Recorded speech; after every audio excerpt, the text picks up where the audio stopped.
Hello and welcome back, adventurers. Today we will be walking through the lands of Richemulot, the land of the were-rats. Richemulot boasts an idyllic countryside of lush forests, gently rolling valleys, and open pastures.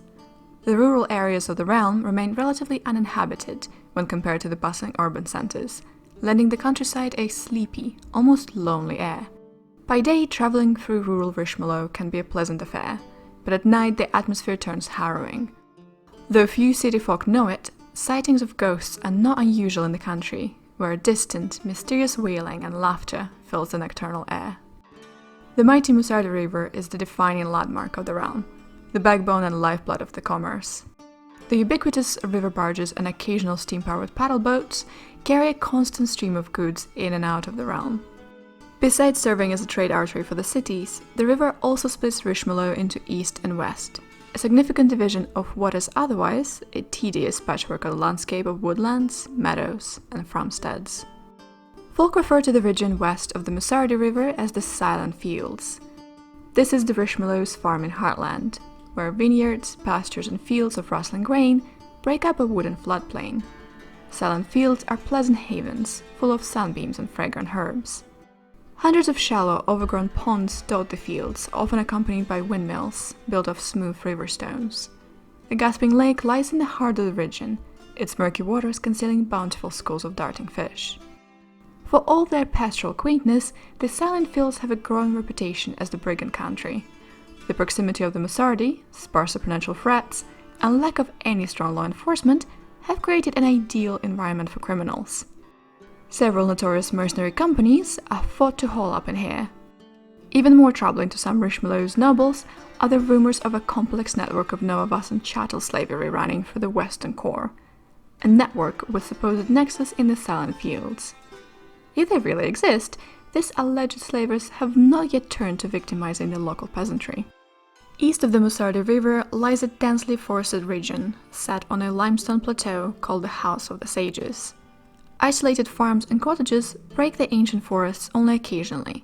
Instead, the hilly terrain is home to crumbling ruins of castles, abbeys, and towers. Here, one can find the remnants of the Tinct Noir Manor, where the hourly tolling of the tower bell fell silent one fateful night, releasing vengeful ancestral shades.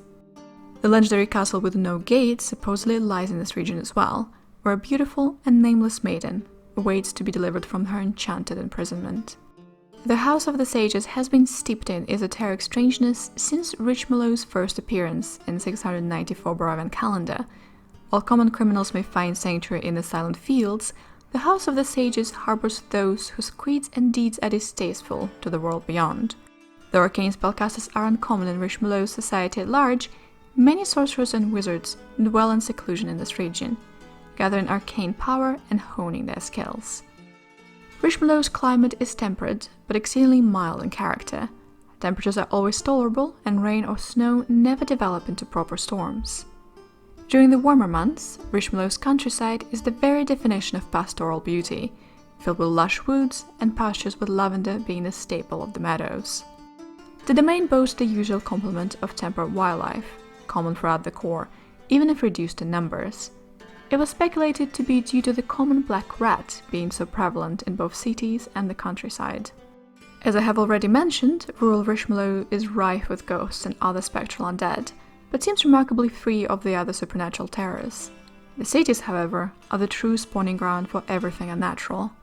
Creatures that can pass for human have a great advantage amongst the empty urban property.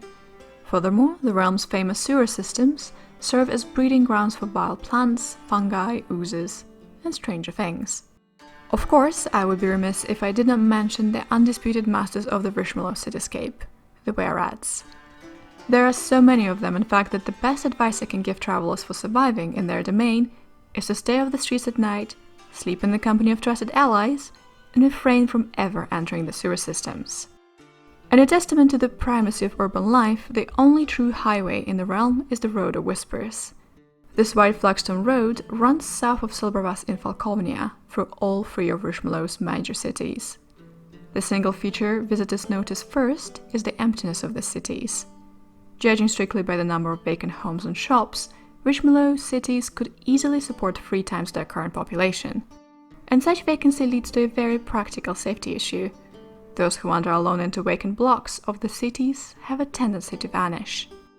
Regardless, the legacy that the ancient urban architectures have left is a stunning one. The Flagstone Streets are narrow. On either side of the pedestrians, buildings of cream-colored stone tower 2 or 4 stories tall. The original masons were masterful craftsmen, even if time and elements have taken their toll. Of course, no discussion of Richemulot's cities would be complete if I did not mention their remarkable sewer systems. In scale and design, they surpass anything in the core, even in the more technologically advanced realms. Ingeniously constructed to support both storm and wastewater, the sewers are accessible at grates in the city streets and at water closets and kitchen drains in even the humblest of homes. Since the Richemulots claim that they are not the original builders, they can only speculate as to the fate of the sewage. Thank you so much for your time, patient listeners. Richemulot strike me as two realms at the same time, one for the people and another for the were-rats. So please, if you want to visit, be careful while crossing the mists.